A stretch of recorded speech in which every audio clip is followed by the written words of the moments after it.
చూస్తారా? ఆ మాట చూడండి. పేతురు రాసిన మొదటి పత్రిక 5వ అధ్యాయము 8వ వచనం.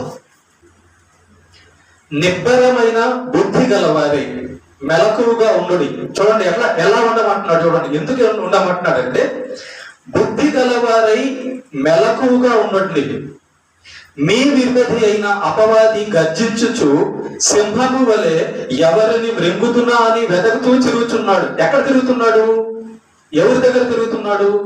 ఎందుకోసం తిరుగుతున్నాడు? ఏ పని మీద తిరుగుతున్నాడు? దేవుడు మనల్ని హెచ్చరిస్తున్నాడు. ఇదిగో మీ విరోధి, దేవుని బిడ్డలమైన మనకు, దేవుడైన ఆయనకు కలిపి ఒక శత్రువు ఉన్నాడట, ఒక విరోధి ఉన్నాడట. వాడే సాతాను. వాడి పని ఏంటంట? ఏ మనిషిని పట్టుకుందామా, ఏ మనిషిని నేరస్తుడుగా చేద్దామా, ఏ మనిషికి మీదకి నిందలు తెద్దామా అనేది వాడి పని అంట. సాతాను పని, సాతాను అనుచరుల పని, దయ్యాల పని ఏంటంట?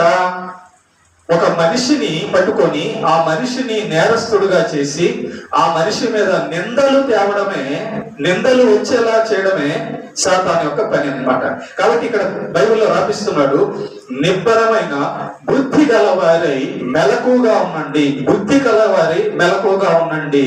ఎందుకంటే ఇదిగో అపవాది, మీ శత్రువు అయినటువంటి సాతాను మనుషులందరి దగ్గరికి రాబోతున్నాడు. వాడు వచ్చి చేసే పని ఏంటంటే, మీకు ఎలా నింద తేవాలా, మిమ్మల్ని ఎలా నేరస్తులుగా చేయాలన్నది వాడి పని పెట్టుకో ఉన్నాడు. ఆ పని వాడు చేస్తున్నాడు కాబట్టి జాగ్రత్త అంటున్నాడు.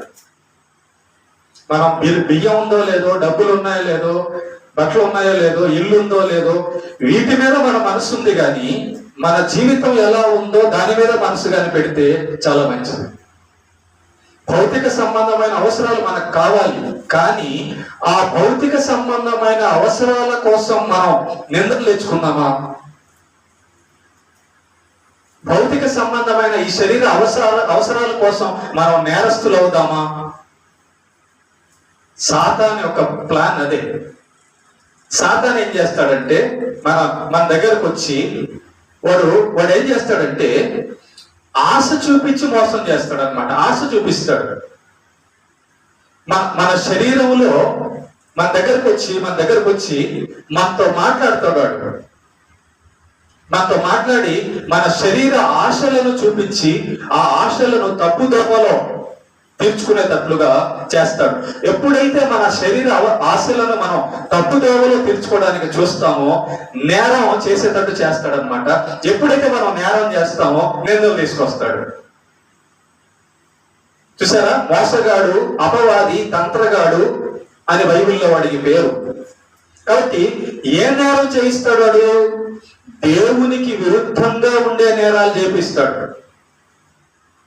దేవుడి దృష్టికి ఏదైతే అన్యాయమో, దేవుడి దృష్టికి ఏదైతే నచ్చదో దాన్నే చేపిస్తాడు మన చేత. అది చేపించి మన మీదకి నిందలు తెస్తాడు అనమాట.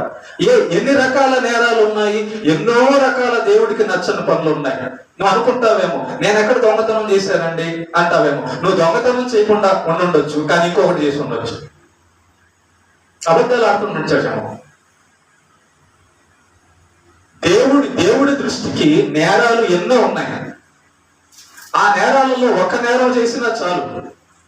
కనుక వాడు ఏం చేస్తాడంటే, దేవునికి విరుద్ధంగా ఉన్న వాటిల్లో ఏదో ఒకటి మన చేత చేపించేటట్టు, నేరం చేపించేటట్టు చేస్తాడు. వాడికి మన బలహీనతలు, మన మనస్సు లోపల ఆలోచనలన్నీ వాడికి తెలుసు. మనం ఏం ఆలోచిస్తున్నామో వాడికి తెలుసు. మనం ఏం కోరుకుంటున్నామో, ఏం చేయాలనుకుంటున్నామో వాడికి తెలుసు. కాబట్టి వాడు ఏం చేస్తాడంటే, మన లోపల ఉన్న ఆశని, మన లోపల ఉన్న కోరికని అది నేరంగా అయ్యేటట్టు చేస్తాడు. అది నేరపు దారిలో, దేవుడికి నచ్చని దారిలో తీర్చేటట్టుగా వాడు మనల్ని మోసం చేస్తాడు.